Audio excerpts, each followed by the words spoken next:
Hi అండి. ఈరోజు నేను మీకు పప్పు మామిడికాయ కర్రీ చేసి చూపిస్తున్నాను. ముందుగా మనం ప్రెషర్ కుక్కర్లోని పప్పు వేసుకోవాలండి. తర్వాత పప్పు వేసుకున్న తర్వాత అందులోని ఉల్లిపాయ ముక్కలు, పచ్చిమిర్చి, టమాటీ ముక్కలు, మామిడికాయ ముక్కలు కూడా వేసుకోవాలి.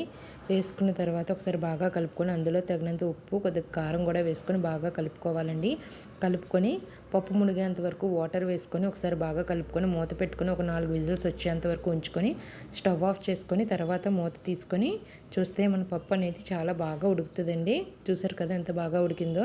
ఇప్పుడు దీన్ని అంతా కూడా ఒకసారి బాగా కలుపుకొని ఇప్పుడు దీనికి మనం పోపు పెట్టుకుందాము.